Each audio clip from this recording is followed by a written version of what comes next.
She gave birth 17 times. Not one child lived. Her body collapsed under gout, obesity, blindness, and rot. Her legs oozed, her lungs strained, her soul broke. She ruled a united kingdom, but buried her bloodline one coffin at a time. When she died, they carved 6 words into stone: Anne Regina, Queen and Mother of None. She was born under the sound of trumpets, but learned to weep before she could speak. On February 6, 1665, in the cold chambers of St. James's Palace, Anne of York entered the world not as a child of comfort, but as a pawn in a kingdom tangled in faith, blood, and ambition. Her father, James, Duke of York, was brother to the king, but more dangerously, a Catholic in a Protestant land. Her mother, Anne Hyde, was once a commoner and never truly forgiven for rising too high. From the first breath, Anne was watched more as a symbol than a soul. She had blue blood and bad bones. Even in infancy, Anne's body betrayed her. She suffered from chronic eye infections so severe that she was sent away to France for treatment. Her joints ached without cause. Her legs swelled inexplicably. She stumbled when she should have run.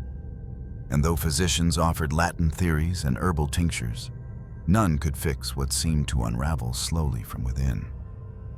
Some now suspect lupus. Others say juvenile arthritis. Anne, however, only knew pain, quiet, gnawing, and constant. She was too polite to scream. As a child, she rarely laughed. She preferred silence to song, stillness to dance. Her tutors described her as obedient but solemn, and her letters, even at age 10, carried the weight of someone much older, someone already tired. She never rebelled. She endured. By the age of 8, Anne was sent to live with the Hyde family, relatives of her mother, in a calculated move to mold her into a proper Protestant.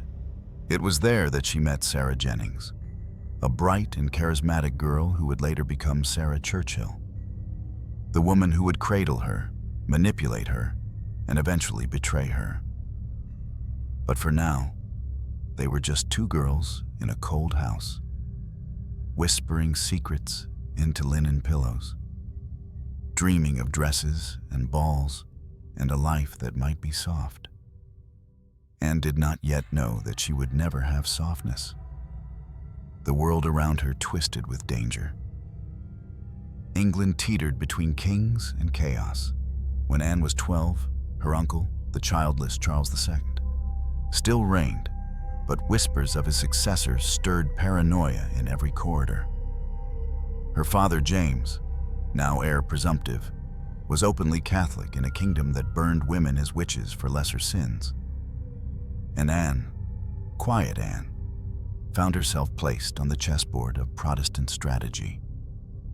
But even in the rooms of power, she remained a ghost child, present but never dominant, nodded to but never fully embraced. The court saw her as necessary, never radiant. And still, her body worsened. By adolescence, Anne's health became a whispered worry. Her legs ached in the cold. Her eyes remained clouded for weeks at a time. She missed royal events not out of vanity, but out of exhaustion. And when she did appear, she did so with a forced smile, a stiff gait, and hands that trembled slightly when raised. No prince came forward with eager proposals. No poets praised her beauty. But power has its own hunger. And Anne was valuable not because she dazzled, but because she was Protestant, loyal, and politically convenient. In 1683, at the age of 18, Anne married Prince George of Denmark, a man described by one ambassador as plump, content, and without ambition. To many, he seemed uninspired. But to Anne, he was calmness in a world of thorns. He didn't expect wit. He didn't demand beauty. He offered a kind of dullness that felt safe. And she craved safety more than passion. They were never lovers in the sense poets describe.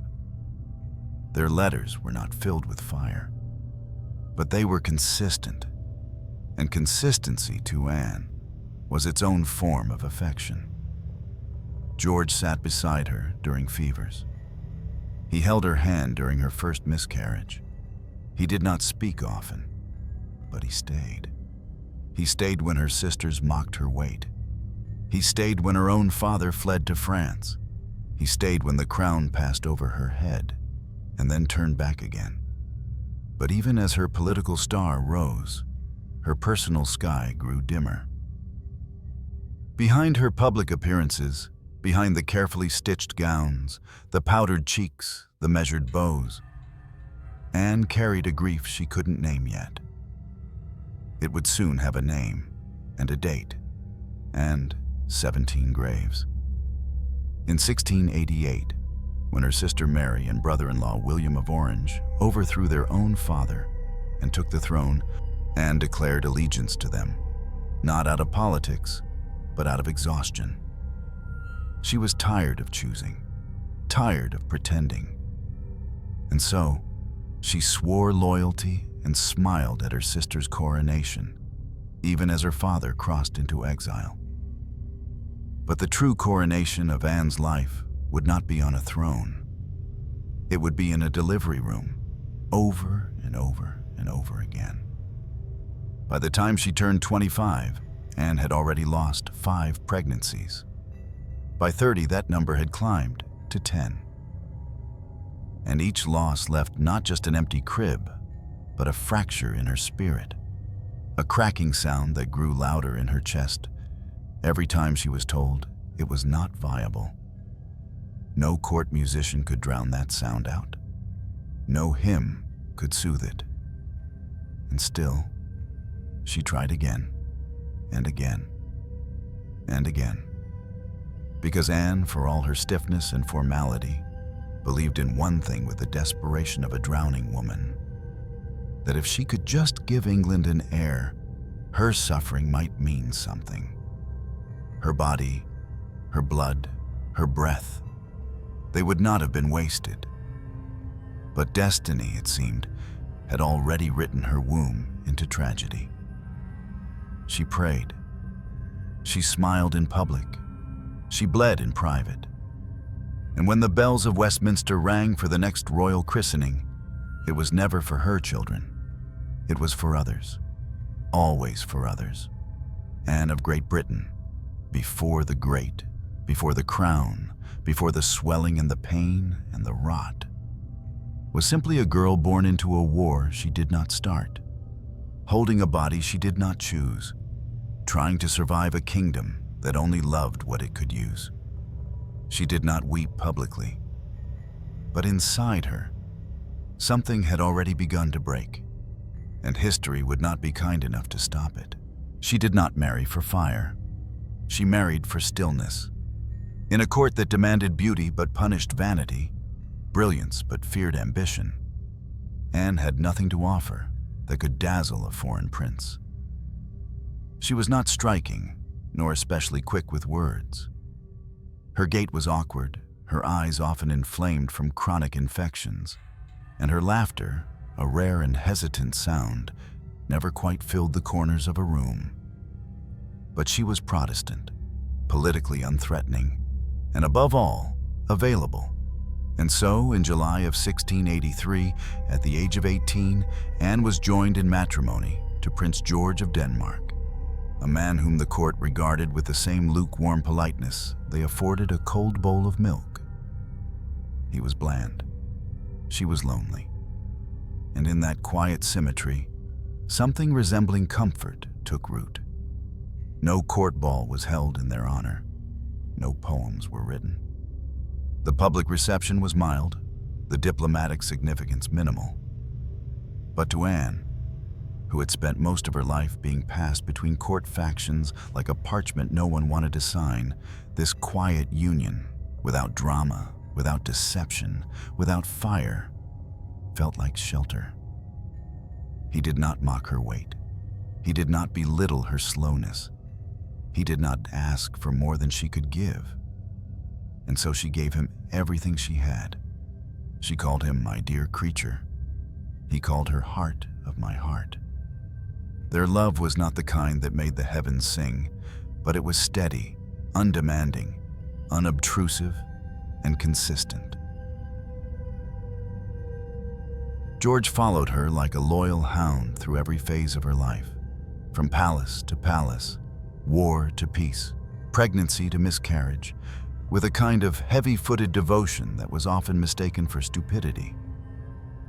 But George was not stupid. He was quiet. And Anne, above all, needed quiet. She needed someone who would not flinch when she cried without warning. Someone who would not pull away when her hands trembled. Someone who would hold her as the sheets beneath her turned red. Their marriage, in the language of court gossips, was dull. But behind closed doors, it was something more than that. It was soft. It was repetitive.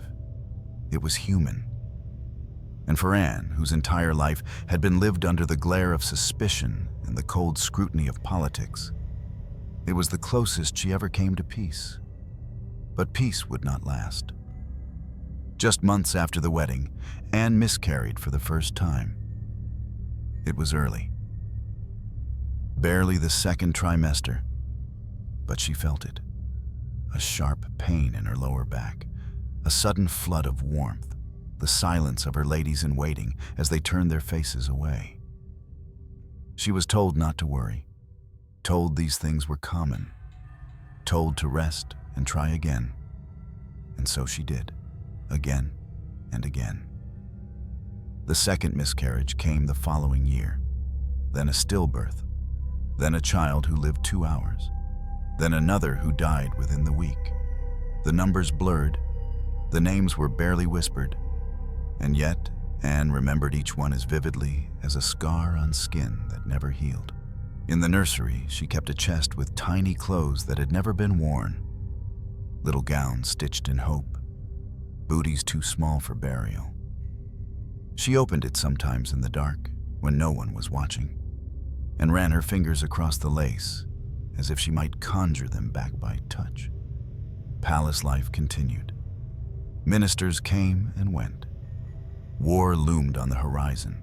Parliament rose and dissolved and rose again. But inside Anne's private rooms, time moved differently. It ticked in the rhythm of missed heartbeats, of prayers whispered into pillows, of servants stepping softly so as not to wake grief. She never screamed. She never cursed God. She did not break dishes or strike walls. Instead, she sat very still. She folded baby clothes with shaking hands. She dipped her pen in ink and wrote short, pitiful notes to her friends. Just a line or two, often ending with, "I remain hopeful." But hope, in Anne's life, was a trap door. Every time she stepped onto it, it vanished beneath her. When finally, in 1689, she gave birth to Prince William, Duke of Gloucester, and the child lived, not just hours, not just days, but years. It felt as though a miracle had been granted. He cried, he crawled, he laughed, and Anne, for the first time, dared to dream of a life that wasn't shadowed in black. But William was never quite right. His head grew too large for his fragile spine. His eyes blinked unevenly. He vomited frequently and struggled to walk. Even as he grew to boyhood, the court whispered that something was off. Anne knew. She always knew. A mother does. Still, she dressed him in fine velvet and paraded him before the court with a smile that cracked at the corners. She ordered portraits painted of him, sitting on toy thrones. She planned his succession, his future, his reign. She whispered into his sleeping ear, "You will do what I could not." But the body that had betrayed her would also betray him. At the age of 11, William collapsed in his bed with a seizure that never truly ended. Doctors bled him. Priests prayed over him. George held Anne by the wrist as she shook and cried and tried to enter the room where they were failing him. When it was over, they did not say, "He has died." They said, "It is done." Anne did not scream then, either. But she stopped speaking for 2 days. And when she finally did, it was to ask for the crib to remain untouched. That was the moment. More than the miscarriages, more than the stillbirths, more than the swelling of her legs and the fog in her eyes, that she changed. Something hard and cold slid into her voice from then on. And though she continued to perform the duties of court and crown, her soul was elsewhere. She began signing letters with the phrase, "God's will be done." But her handwriting grew thinner with each child buried, as though her own will was bleeding through the ink. George stayed, of course. He always stayed. But even he could not reach her across that widening sea of loss. Their marriage became one of proximity, not intimacy. They sat together in rooms without speaking. They ate in silence. She would touch his hand sometimes, out of habit. He would lift a fork to her lips when gout made her fingers fail. They were no longer a man and wife. They were two survivors of the same sinking vessel, watching the horizon for rescue that would never come. They called her Queen, but history remembers her womb more than her crown. Between the whispers of Parliament and the echoes of the chapel, Anne moved through corridors padded with silence, carrying inside her a hope that would rise and fall 17 times. 17 conceptions, 17 possibilities, 17 slow deaths that never made it to destiny. Each child was a nation unborn. The first time it happened, the court whispered politely and reminded her it was common. She was young, they said, strong. Time would bless her again. But time is not kind to queens, whose value is measured in heirs and whose heartbreak is hidden beneath embroidery and etiquette. The second loss was quieter. The third drew fewer sympathies. By the fourth, the court no longer paused when she withdrew from sight. By the seventh, even the midwives learned not to meet her eyes. Anne never forgot a single one. She remembered the way each pregnancy began, with a flutter of restrained excitement, carefully concealed beneath royal composure. She remembered how her body responded differently each time, sometimes vomiting, sometimes feverish, sometimes numb as if it already knew what would come. She remembered the first time she felt a kick, and how she pressed her hand to her belly as though to memorize the movement forever. She remembered the moments it stopped, the sudden silence, the weight of absence. There were 7 miscarriages, some in the early weeks, others halfway to term, where the body breaks violently and the child comes too soon, gasping or still, indistinguishable between flesh and failure. The physician said words like non-viable, malpresentation, uterine weakness. The priests said punishment, trial, God's will. Anne said nothing. She simply bled. There were 6 infants who died within hours, too small, too blue, too fragile to hold on to breath. Their cries were thin, if they came at all. One died before they could name him. Another, wrapped in lace, died before being presented to the court. Anne would sit beside the cribs, unmoving, as the candles dimmed and the midwives packed away the blankets that smelled of milk and death. She once whispered to a lady in waiting, "I dream of carrying them, not just to term, but to life." But even her dreams betrayed her. There were 3 who survived a little longer. Days, weeks, sometimes months. These were the cruelest. They opened their eyes. They reached with tiny fingers. They breathed in the cold air of palace nurseries and then choked on it. One died of fever, another of diarrheal disease. The last one turned blue in her arms as she sang lullabies learned in girlhood, verses once meant to soothe her own pain, now failing to preserve what little hope she had left. Anne attended every funeral. She did not walk. She was carried. The tiny coffins, too small for pomp, too sacred for pretense, were placed beneath marble, alongside prayers that went unanswered. Her body healed, but slower each time. The swelling in her legs stayed longer. The bleeding came heavier. The physicians began whispering doubts. The midwives grew old in her service. But Anne did not stop. Even as her joints ached, even as her vision blurred, even as her nights were interrupted not by the cries of living children, but by the imagined sounds of those long dead. She kept trying. Pregnancy became not a hope, but a ritual, a desperate, aching act of defiance against a fate that refused her the one thing she wanted most: to be a mother. Not in name, but in arms. And so she tried again and again. At the age of 38, her body no longer obeyed her will. The gout had thickened her legs with fluid. Her hands could not grip a pen. Her breath came in wheezes.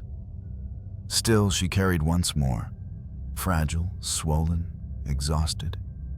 And again, the child died. They say that after the final loss, Anne did not cry. She stared for hours at the empty crib in her chambers. She had once ordered a set of them, each painted in gold leaf, each with a name embroidered into its coverlet. Most of those names were never spoken aloud. Some were reused. Some were forgotten by others. But not by her. Never by her. One evening, a maid entered her chamber to find Anne sitting alone in the nursery, her eyes sunken, her face pale, her lap empty, her hands curled around a cloth stained deep red. She looked up and said, "Another soul gone where I cannot go." She wrote that line in letters over and over, to her friend Sarah, to her husband George, to former attendants who had long retired. Another soul gone where I cannot go. As if by writing it, she might lessen the distance. As if the act of remembering might bring them back. But remembrance did not resurrect. The palace halls had no echoes of children, no tiny footsteps, no laughter chasing the corners of the corridor. Only the soft shuffle of black skirts and the occasional cough of a queen trying to hide her grief behind lace. Anne stopped looking into mirrors. She refused to sit for new portraits. She stopped attending court balls.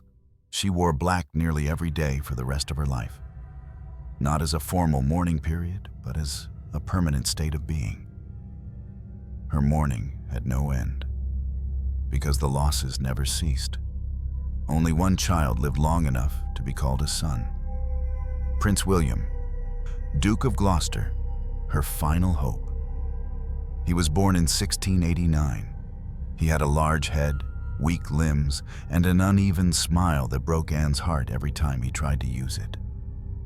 She loved him fiercely, smotheringly. She guarded him against cold drafts, courtiers, and even God. She believed if she could protect him long enough, her life might finally mean something. He died at age 11 after a sudden fever caused by hydrocephalus. Anne was not present in the room when he stopped breathing. When they told her, she did not collapse. She stood up. She walked to the nursery. She sat down beside the bed. And then she did not move for 8 hours. Not once. Not to drink, not to speak, not to pray. When she was finally carried to her own chambers, she whispered, "The line ends." And indeed, it did. The House of Stuart, centuries of monarchs, wars, reforms, and legacies, ended not with rebellion or invasion, but in a single, quiet nursery, empty except for shadows, and a grieving mother who had outlived every piece of her own blood. Anne was a queen, yes, but history forgets that she was also a battlefield. A woman whose body became the site of 17 silent wars, all lost, all buried, none remembered by name. But she remembered. She remembered every one of them, and she never stopped counting. Her body, like her lineage, began to fail, slowly at first, then all at once. By the time Queen Anne turned 30, she no longer walked without pain. Her knees swelled after each miscarriage. Her ankles pulsed in the night, and her feet began to resemble soft, bruised fruit, tender to the touch and blue where the blood pooled beneath. The ladies of the bedchamber began to speak in whispers. The physicians offered only repetition. Rest more, move less, bleed her. But rest did not heal what was broken, and bleeding only emptied her further. The childless queen was becoming a prisoner inside her own skin.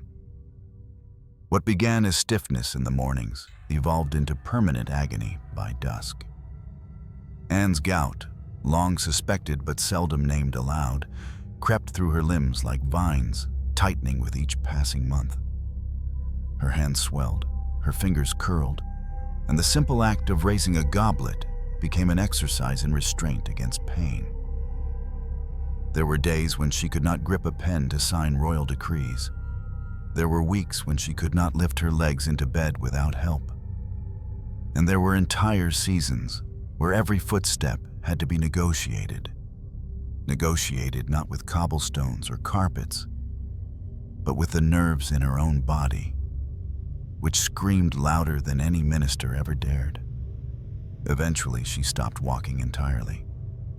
A sedan chair was brought into the palace, specially fitted with silk cushions and wheels designed to soften each jolt. 2 footmen, strong and silent, carried her between rooms. They were instructed not to speak, not to look directly at her, and to turn their heads whenever she winced, which was often. Anne's dresses, once tailored to the gentle curve of a youthful figure, were now remade every few months to accommodate a body expanding under grief, under inactivity, under the relentless demands of royal expectation and physical torment. At her heaviest, she weighed nearly 120 kilograms. Seamstresses stitched in extra panels. Corsets gave way to loose robes.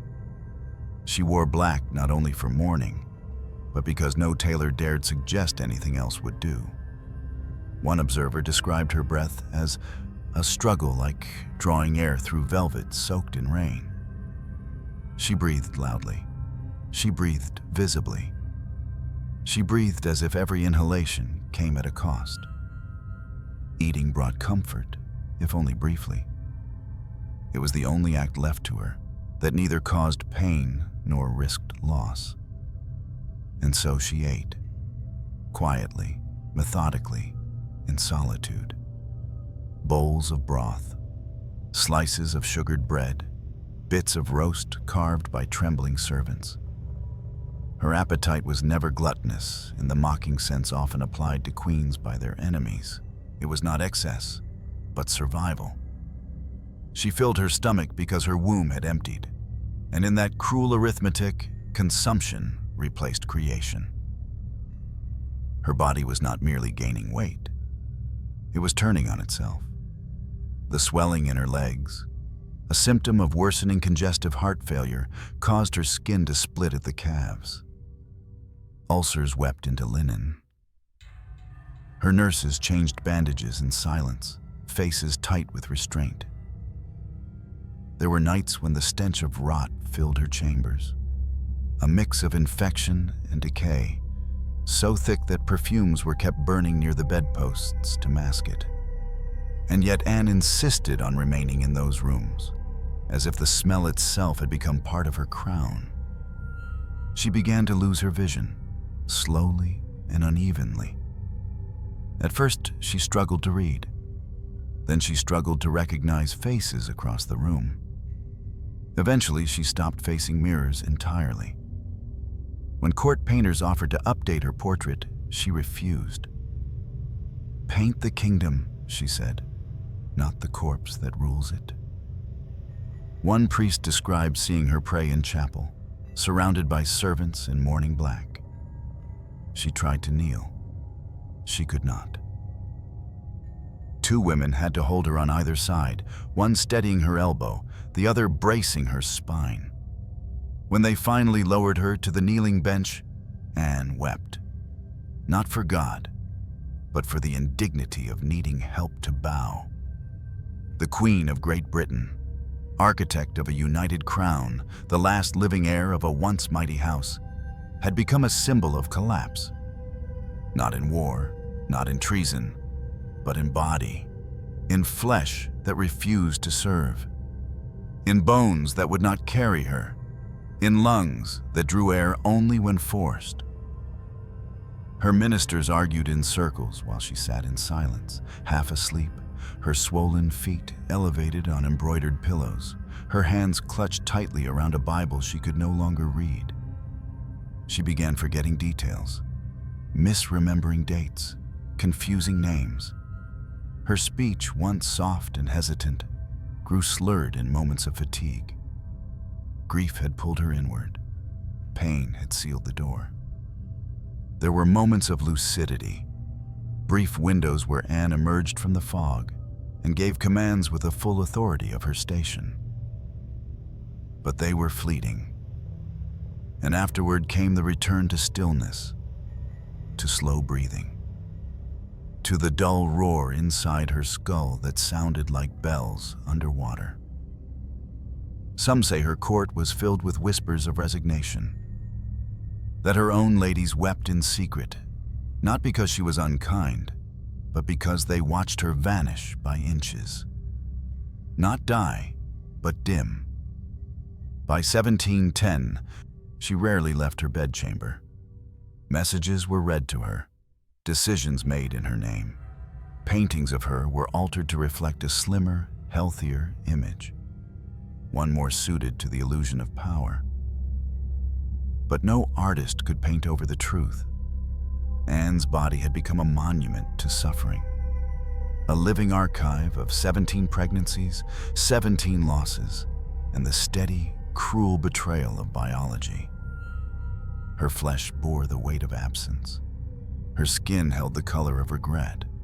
Her bones, bowed under swelling and pain, had stopped hoping for anything other than rest. And rest, too, began to feel like a dream she could no longer afford. She once whispered to a nurse, "I feel I am breathing borrowed air." The nurse told no one at the time, but later she wrote it down, because it was true. Anne was no longer living. She was waiting, and her body, like her past, refused to let go. By the time the crown rested fully upon her head, Queen Anne was already crumbling. Not in ceremony, but in silence. She had outlived her sister, Mary II, and her brother-in-law, William III, both childless, both devout, both powerful in ways Anne had never learned to be. And yet, when they were gone, it was she, broken, bloated, grieving, who was left standing, or rather, sitting. Crowned in 1702, Anne ascended not with triumph, but with trembling, carried forward not by ambition, but by inevitability. She never expected to rule. She only expected to serve, and once she sat on the throne, she found that it did not elevate her, but exposed her. She ruled a kingdom newly forged. Great Britain, the uneasy union of England and Scotland. Yet she never ruled herself. From the moment the crown touched her hair, a swarm of voices rushed in to speak on her behalf. Advisors, bishops, generals, noblemen with gold ink on their fingers and knives behind their backs. They all bowed low. They all smiled wide. But behind closed doors, they drafted laws in her name and cursed her softness in private. To them, she was not a queen. She was a place to sit. And in the war between the Whigs and Tories, Anne became the battlefield. The Whigs wanted war, money, empire. They saw Anne's childlessness not as tragedy, but as opportunity, a blank canvas upon which to sketch their foreign kings and foreign policies. The Tories wanted tradition, stability, the Anglican Church untouchable. They whispered into Anne's ears about loyalty, about the sacredness of English soil, about her father's name buried in exile. And Anne, exhausted, bereaved, barely able to walk unaided, nodded. She nodded to both, then neither, then one, then the other. Her political shifts were painted as indecisive, her loyalty questioned, her strength mocked. But in truth, Anne was no fool. She simply could not scream above the roar of the men who surrounded her, men who saw in her not a monarch, but a malleable figurehead, a grieving mother whose mind was soft from loss and whose limbs were too swollen to resist. And in the center of this power storm stood one woman, Sarah Churchill, who once had been more than a confidant. She had been a friend, a mirror, a voice, a shield. They had known each other since girlhood. While others called Anne dull or slow, Sarah had called her dear. When Anne miscarried, Sarah sent notes laced with humor and affection. When Anne could not rise from bed, Sarah barged in with orders and gossip and laughter sharp enough to slice through mourning. For years, Sarah was her only refuge. A woman unafraid to speak plainly, to challenge her, to call her by the pet name Mrs. Morley. While Anne wrote back as Mrs. Freeman, pretending for brief moments they were simply two women in a friendship untouched by crowns. But power, like rot, spreads inward before it is seen on the surface. As Anne's reign progressed and her health declined, Sarah Churchill's voice grew louder, not in comfort, but in command. She criticized Anne's appointments. She demanded the placement of Whig allies. She insulted the Queen's wardrobe, her speech, even her choice of companions. What once was affection twisted into coercion disguised as care. And Anne, too weak to fight but too proud to flee, began to retreat into silence. The letters changed. The tone soured. The pet name stopped. Sarah spoke not as a friend, but as a prime minister in all but title. She walked through court with the arrogance of someone who believed she had built the monarch herself. And perhaps she had, but Anne was beginning to suffocate inside the version of herself that Sarah had authored.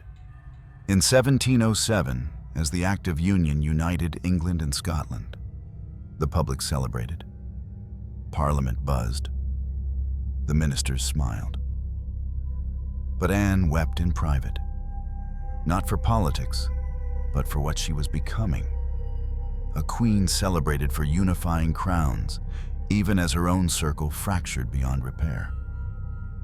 The betrayal came slowly. Sarah questioned her friendship with another woman, Abigail Masham, a quiet and pious cousin whom Anne had grown to trust. Sarah accused Abigail of manipulation, of deceit, of replacing her in the Queen's heart. She stormed into rooms uninvited. She hurled letters like arrows. She called the Queen's grief theatrical, her decisions foolish, her reliance on God weak. And Anne, who had lost so many children, who had buried her only son, who now stood alone on a throne surrounded by vultures, made a decision born not of power, but of preservation. She turned away from Sarah, not with shouts, not with punishment, but with a door closed quietly and not reopened. Their final exchange was cold. Sarah demanded to know why she had been dismissed. Anne replied with a sentence that ended decades of friendship. "You desired no answer, and I shall give none." That silence echoed louder than any scream. Sarah was removed from court. The Whigs, enraged, retaliated. The Tories surged. Parliament splintered. Ministers fought like starving dogs over a throne their queen barely had the strength to sit upon. Decisions were made not in consultation, but in competition. Letters were leaked, alliances broke. All the while, Anne sat still, bloated, bruised, and quietly burning. They called her passive. But they never saw the wars she fought inside her own skull, between duty and emotion, between memory and pain, between the demand to rule and the desire to disappear. The queen who had once ruled from a chair carried on men's shoulders now ruled from behind walls, from within the folds of her mourning gown, from the shadow of a friendship that had decayed into humiliation. She was no longer a sovereign. She was a relic. But even relics remember what they were. And Anne, though dulled by illness, crippled by betrayal, and emptied of children, still understood one truth above all else. There is nothing more dangerous than a grieving woman with power and no one left to trust. By the time the court realized she had vanished, she was already gone, not in body. Her body remained swollen and swollen still, a shadow of a queen propped up in satin. But in spirit, in voice, in presence, Queen Anne, last of the House of Stuart, had turned into something less than a monarch and more than a ghost. She still lived in the palace, but she no longer inhabited it. The great halls of St. James's and Kensington, once filled with the low roar of politics and prayer, fell quiet when her sedan chair passed. Her presence no longer stirred excitement or gossip, only avoidance. Servants bowed without making eye contact. Courtiers learned the rhythm of her silence and spoke in hushed tones outside her doors. The heavy oak panels that marked the boundary between monarch and world became more than a symbol. They became a barrier, almost sacred. And behind them lived a woman who no longer ruled, who no longer moved, who no longer believed in resurrection. She had become a shadow encased in royal flesh. Her days began late. No one dared wake her. The windows were kept shuttered, the light dim. Candles replaced sun. Silence replaced song. Attendants moved softly around her, adjusting blankets, applying ointments, shifting her swollen legs from one cushion to another. Some days, she opened her eyes and asked what day it was. Other days, she simply stared at nothing, at walls, at a crucifix, at a closed door. And always, she wore black. Black for Mary, black for William, black for George, black for 17 children she had carried into the world and watched vanish. She refused color. She rejected lace, pearls, and bright satins. Even gold thread seemed inappropriate. Her gowns were tailored to drape, not to shape. Her body no longer desired admiration. It demanded covering. Mourning to Anne was not a season. It was an identity, and she wore it like armor made of ash. The palace mirrors were removed or covered. One cracked during a storm, Lightning struck nearby, and the glass fractured down the center. And instead of replacing it, Anne had it taken away. No one was to reflect her. No brush was to tease her thinning hair. No painter would be invited to capture the decline. She did not wish to see herself become unrecognizable. She already was. Sometimes she spoke to her attendants, but rarely. When she did, her voice came low and dry, like parchment being turned in an empty room. The topics rarely changed. She asked after the weather. She asked for her Bible. She asked for the names of those she could no longer remember. She whispered about dreams, brief flashes of memory that startled her in sleep. A child crying down the hallway, the scent of rose water in a nursery long sealed, a door opening when no one had knocked. There were nights when her maids heard her whispering alone. "Shh, he's still sleeping. Don't light the candle yet. Tell Sarah it hurt." They did not interrupt. There was no official diagnosis for what she had become. The word madness was never spoken, at least not near her bedchamber. Madness was for women who screamed, who tore at their gowns, who ran through gardens and claimed to hear voices. Anne did none of these. She was simply absent, present in flesh, vacant in will, breathing but not fully, remembering but not coherently. Even her handwriting reflected the shift. Once strong and slow, her letters became jittery, then faint. At times, her signature looked as if it had been written by someone else entirely, a child learning to spell her own name. She stopped responding to correspondence unless it was urgent. And even then, she marked her approval with a weak Ann R. in a trembling scrawl that seemed more like an apology than a decree. Parliament continued without her. The war abroad dragged on. The factions bickered, reshuffled, backstabbed, and the Queen, whose seal they still required, sat by her fire, staring at the orange glow like it held all the souls she had ever lost. Abigail Masham, once the gentle presence in her life, became her gatekeeper. Others called her manipulative, a new Sarah in a darker dress. But to Anne, she was simply quiet, loyal, predictable. She listened without judgment. She fetched the psalter. She lit the candles. She stood in silence when Anne wept without cause. And in that silence, Anne found a kind of safety that had eluded her for decades. The world outside her chamber doors could no longer wound her.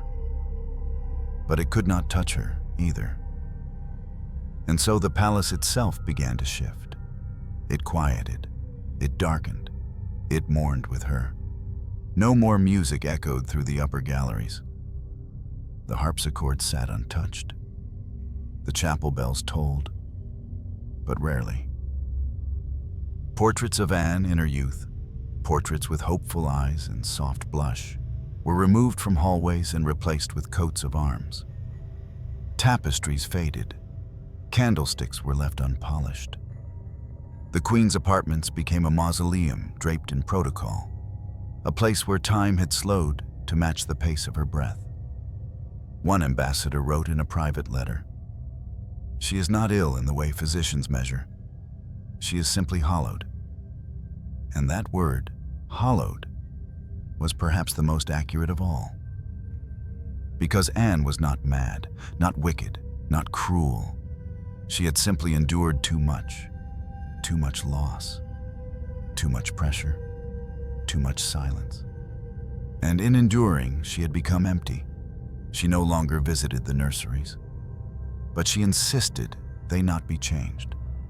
The cribs remained. The gowns remained. The toys remained. She ordered fresh flowers for those rooms, even though no child would ever hold them, as if scent might reach where memory could not. as if some part of her still hoped the air itself might gather her children's souls and bring them home. She stopped attending meetings. She stopped asking for updates. She stopped pretending. Anne, Queen of Great Britain, was alive.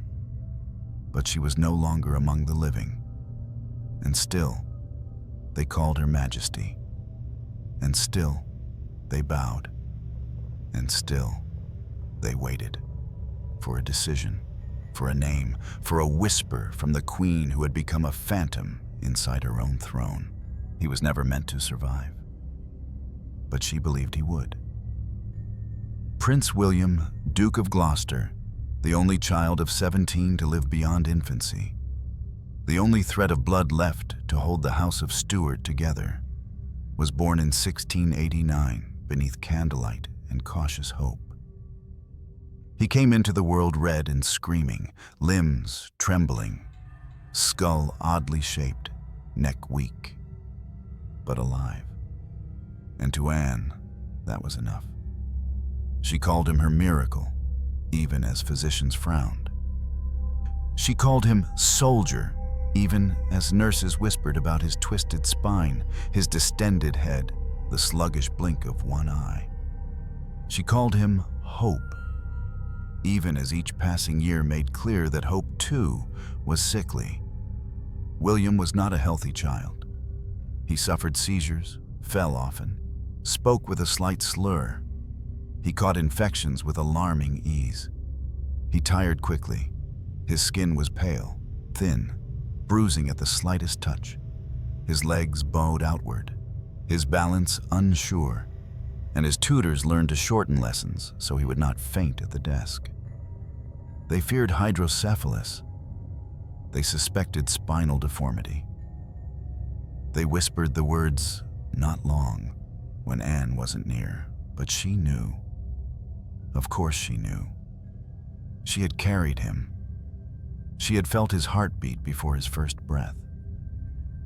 She had stayed awake through nights of fever, of choking, of his eyes rolling back, of prayers whispered over him like spells.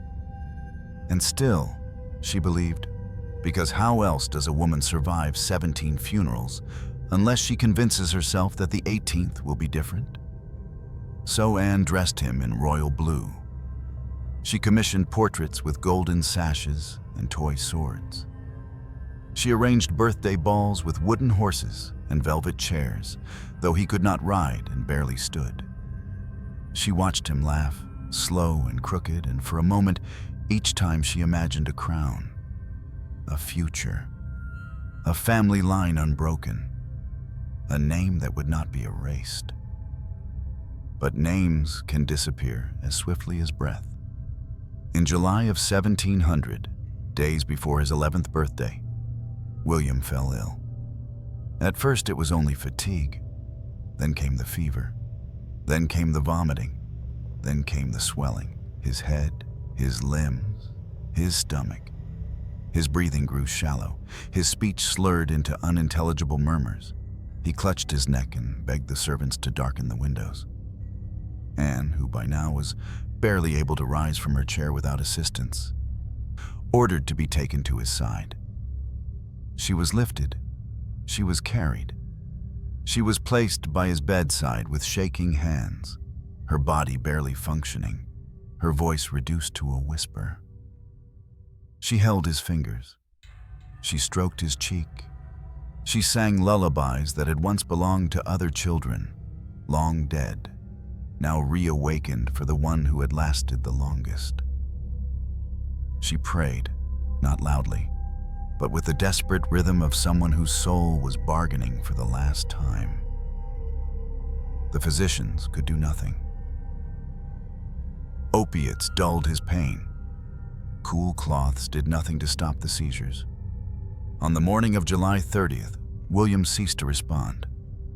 His eyes opened, but they no longer saw. His chest rose, then stalled, then rose again, then stopped. A final breath, and with it, a dynasty ended.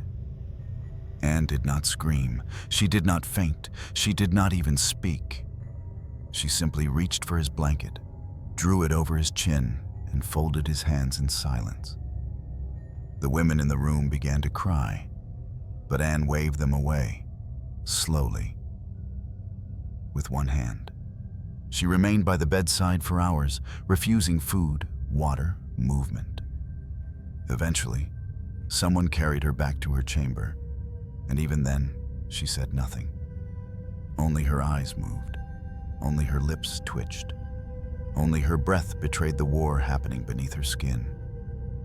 The funeral was planned with state dignity, but no amount of ceremony could mask the truth. There would be no Stuart heir, no son to bury her, no grandson to sit upon the throne. No bloodline left to carry the legacy of centuries. The coffin was small, too small. It was covered in white silk, embroidered with gold. It was placed beside the tombs of Anne's earlier children, now joined by the only one who had walked, spoken, laughed. The only one who had ever called her mama, with full awareness of what it meant. She arrived at the funeral supported on either side by attendants. Her joints were swollen, her eyes were glass. Her heart, many suspected, was failing even then, not in some metaphorical sense, but biologically, clinically, quietly. But she came, she watched, she heard the eulogy, she followed the coffin. And when they lowered it into the ground, Anne collapsed. Not with noise, but with the heavy, soundless thud of something finally breaking. She did not walk back. She was carried. She did not speak for 2 days.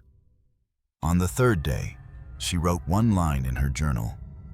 The only line she would write for a week. The line ends. And it did.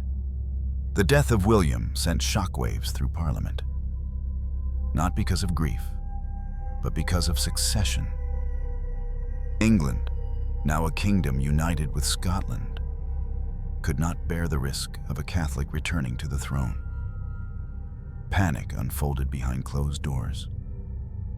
The Act of Settlement would soon follow, naming the Electress Sophia of Hanover and her son George as heirs.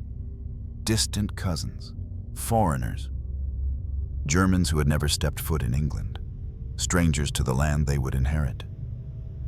Anne watched as her crown was pre-written for a man she had never met. Her flesh, her blood, her years of agony, all rendered irrelevant by a lineage drawn on parchment and ratified by panic. And so, she returned to her rooms. She sat beneath portraits of dead children. She stared at cribs no longer needed. She clutched letters from William, each one signed in childish scrawl, some smeared by tears or candle wax or time. And in that palace, amid velvet and stone and rituals performed out of habit, Anne existed not as a queen, but as a mother with no living child. No heir, no future, no name to follow hers. The House of Stuart did not end in war. It ended in fever, in silence, in a coffin small enough to carry in one hand. And Anne, broken in body, bent beneath gowns of black, breathing the air of a legacy extinguished, was the last to remember. Death did not come for her quickly. It came with patience, like a quiet guest who had been sitting at the table for years, sipping tea in silence, waiting for the last candle to burn low. It came not as thunder, but as erosion, a steady retreat of faculties, sensations, and clarity, until even breath seemed borrowed and every movement required negotiation with pain. By her late 40s, Queen Anne had become a monument of decay, a figure surrounded by ceremonial respect, but abandoned by vitality. Her physicians, unable to name one singular illness, began to describe her with phrases that bordered on poetry and pity. More dead than alive, a woman held together by habit and holy oil. A sovereign in name, not in presence. She could no longer walk, not even with assistance. Her legs, once capable of carrying a crown, were now so inflamed with gout and congested with fluid that they could not bear the weight of even her own sorrow. Her ankles ballooned beyond recognition. Her knees locked in pain. The joints crackled and throbbed, and no poultice, no bleeding, no crushed pearl tonic would grant her more than a few hours of trembling relief. She was lifted from bed to chair, wheeled through the palace like a relic. Her arms, though thinner, shook. Her hands lost grip on goblets and pens alike. Her signature, once regal, if always heavy, devolved into a line of uncertain letters, leaning toward illegibility, as though her authority itself was dissolving into vapor on the page. Her torso swelled, not with pregnancy but with fluid, trapped in her abdomen, her lungs, her face. The weight was no longer symbolic. It was medical, suffocating, toxic. She wheezed with each step, each word, each adjustment of her spine against the padded back of her favorite chair. "She breathes," wrote one courtier, "as if every breath must be borrowed from someone else's lungs." She grew heavier not with food, but with retained water, with loss, with silence. At her heaviest, she was said to weigh nearly 20 stone.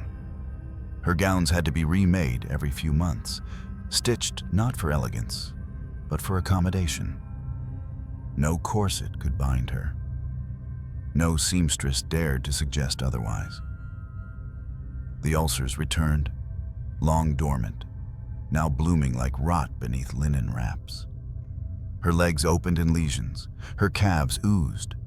The stench, raw, sour, medical, invaded her rooms. No perfume could mask it.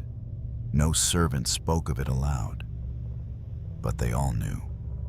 One nurse confessed years later that she often wept in private, not from disgust, but from the unbearable intimacy of watching a queen rot while still alive.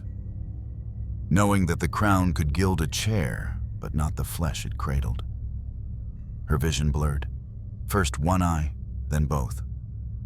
What began as difficulty reading candlelit prayer books soon became a fog so thick she could no longer recognize faces. And in the final months, she often mistook servants for ghosts, calling them by the names of children long buried. She began to forget. Not just names, but seasons. Not just appointments, but prayers. Not just rituals, but people. Abigail Masham, once her confidant, became interchangeable with former friends, even enemies.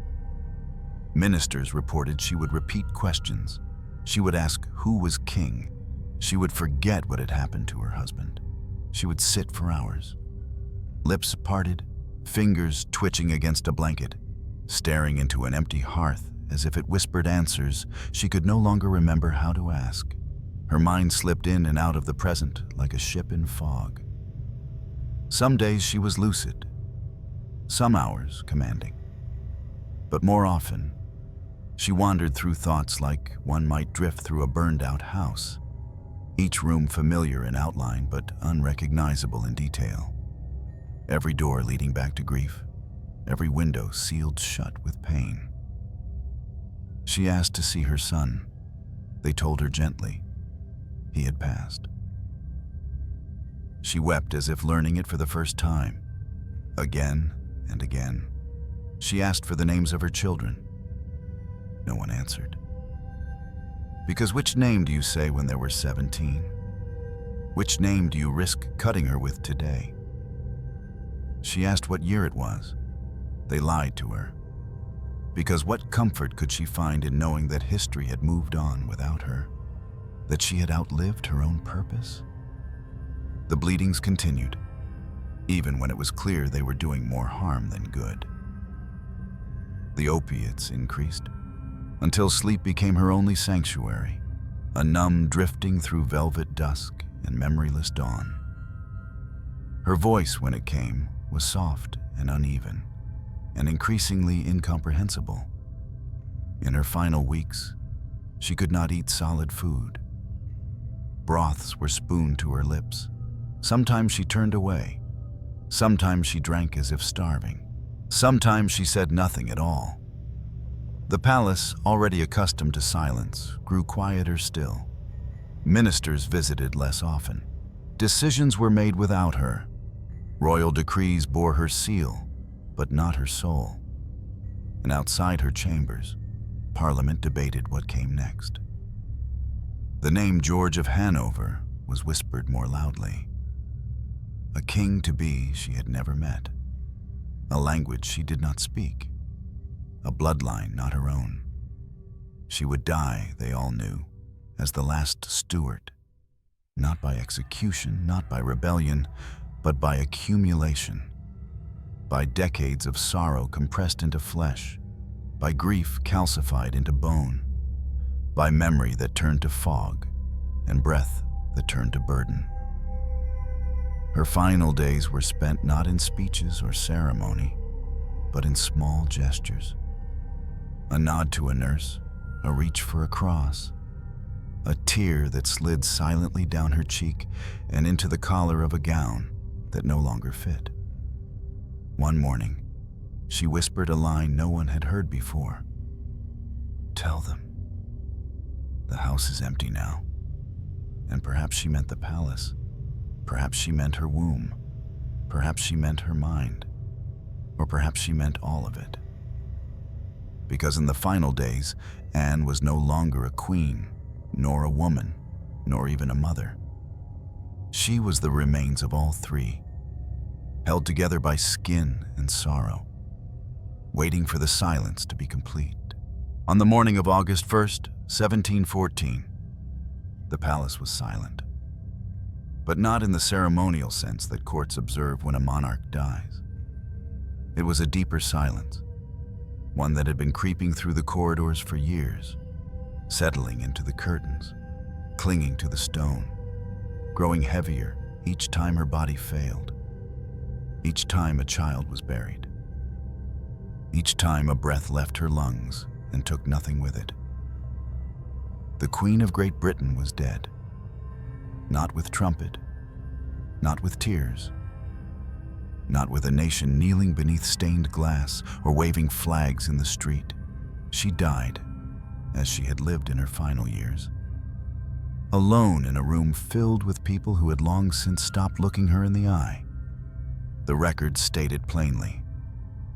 At approximately 7:30 a.m., Queen Anne expired of stroke and heart failure, complicated by gout and dropsy. But records never capture the sound of death. They do not document how the final breath came like a question, barely audible, interrupted halfway, as if she had begun to ask something and changed her mind. They do not say how the attending physicians hesitated before confirming it, out of habit more than hope.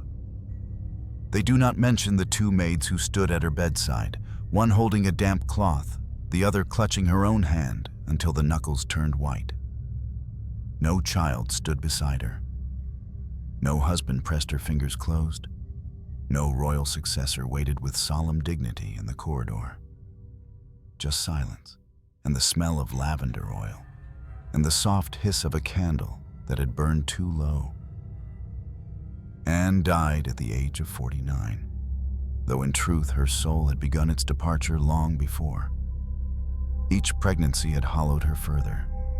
Each betrayal had chipped at the stone, and by the time her final breath curled into the morning air, she was more memory than monarch, more ghost than sovereign, more ache than woman.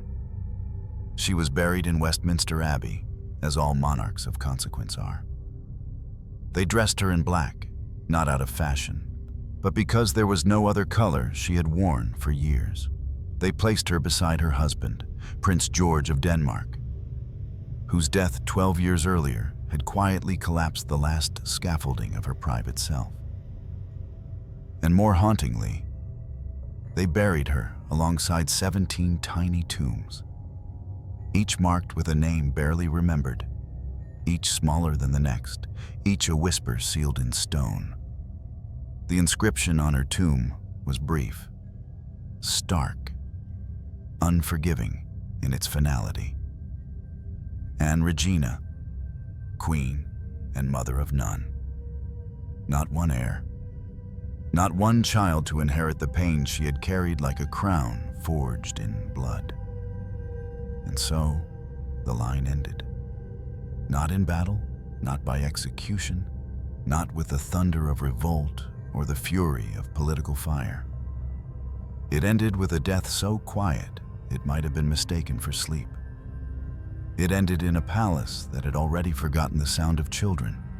It ended in a room where grief had so long been present, it no longer needed to speak.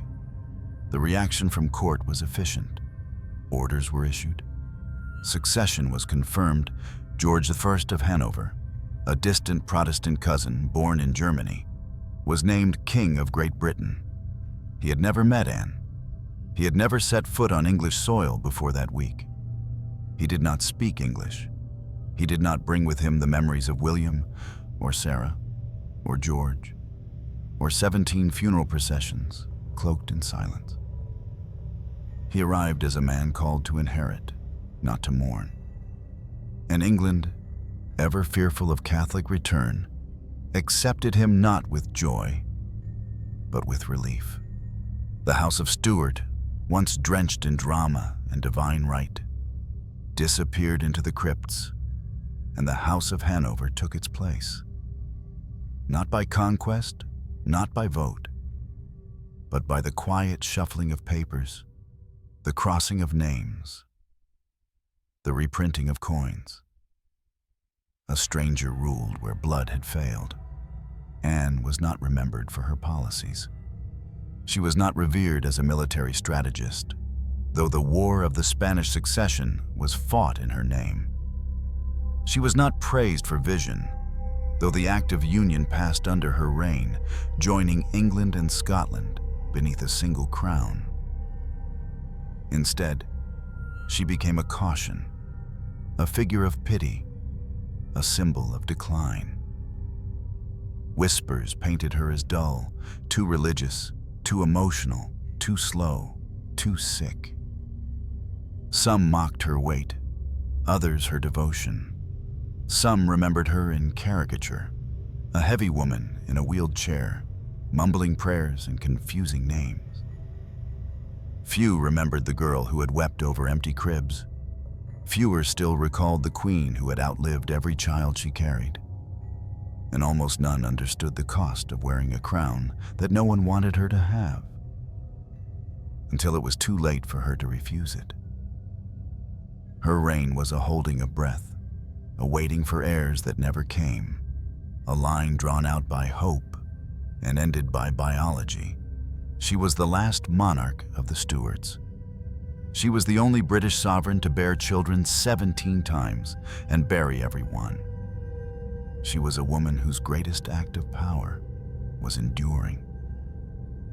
And when her crown passed to a man who had never heard her voice, the silence she left behind became more profound than the ceremony that followed her. Because there was no thunder, no roar of mourning crowds, no poetic epitaphs written in blood or gold. Only a tomb beside many smaller tombs, beneath stone that had learned the shape of grief. And a kingdom that moved on, quietly, cleanly, and without knowing the name of the woman who had bled for it. History has never quite known what to do with her. Queen Anne, last of the Stuarts, first sovereign of a united Britain, a woman who reigned over war, union, and political transition, rarely appears in the great tapestries of British glory. Her name is footnoted, her portrait often omitted, her story told with an awkward cough and a passing mention of gout. And yet, in her body, in her silence, in her refusal to die with ceremony, lies a truth that many monarchs never touch. she gave everything and received almost nothing in return. Anne was not a conqueror. She was not a revolutionary. She was not a queen who changed the world by force or vision or defiance. She was a vessel of expectation, a body through which the hopes of a dynasty passed and bled and died. They wanted her to produce heirs. She gave them 17 children. They wanted her to smile and wave. She gave them tears in private and silence in public. They wanted her to vanish when inconvenient. She obliged. But still, she ruled. Through agony, through betrayal, through illness, through ridicule. She signed every document. She endured every funeral. She faced every dawn knowing it might end in blood and whispers and another door quietly shut on her hope. And in the end, she united a kingdom. She handed over a Protestant succession. She preserved the fragile framework of a state that might otherwise have torn itself apart. At what cost? 17 tiny graves. A heart stretched thin with mourning. A body that rotted before it rested. A crown that never quite fit, not because she was unworthy, but because it was built for someone else's kind of power. She did not fight with swords. She fought with survival. There is something almost biblical in the symmetry of her life. A mother of none, yet the symbolic mother of a nation. A sovereign too ill to walk, yet strong enough to hold a realm together. A woman erased in death, yet carrying more loss than most histories ever account for. Even now, the stones in Westminster do not speak her sorrow. They record names, titles, dates, but they do not say, she buried her children and kept breathing. She was betrayed by her closest friend and kept ruling. She was laughed at for her body and still wore the crown. No state funeral can teach us what that feels like. No textbook can measure the weight of an empty cradle. No historian can quantify the pain of watching your own bloodline dissolve, not in scandal or rebellion, but in the quiet collapse of lungs, too young to draw breath, or hearts too small to last the night. And still, she remained. That is what haunts me as the one who tells her story.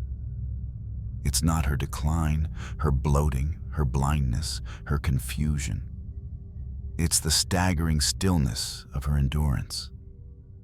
The way she kept showing up, signing papers, listening to ministers, surviving humiliation, surviving silence, surviving herself. We talk so often of greatness in history as grandness. Wars won, lands conquered, treaties signed, battles immortalized in marble. But Queen Anne's greatness, if we can call it that, was made of quieter things, not falling apart when everything inside her already had, not running from duty, even as it devoured her from the inside out, not asking for pity, even when she had earned every last drop of it. She was not majestic. She was not mythical. She was not carved from legend. She was, simply and tragically, human.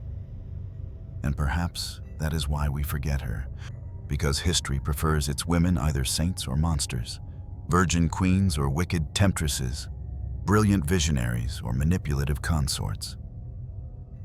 Anne was none of those. She was a grieving mother in a gilded prison, a tired woman wrapped in velvet and expectation, a queen who wore black not for symbolism, but because there was no color left in her life to wear. She deserved more. Not a longer reign, not more power, not even understanding from those around her. Just remembrance.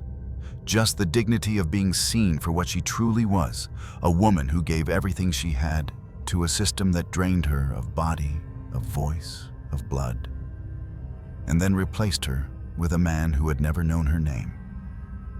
And yet, we remember now.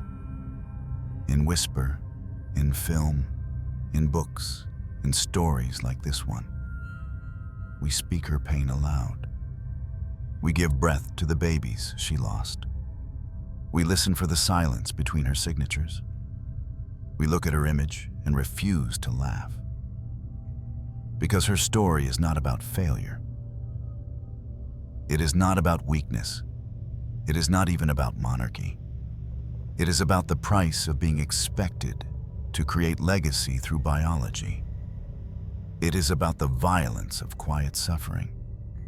It is about the kind of grief that governments do not grieve. Queen Anne united a crown, but she could never hold a child. And that is the wound that history cannot dress. Let it remain open. Let it remain real. Let it remind us what kind of strength lives in sorrow too heavy to name. Because in the end, Anne Regina did not need to be remembered as great, only as real, only as human, only as the queen who lost 17 futures and ruled anyway.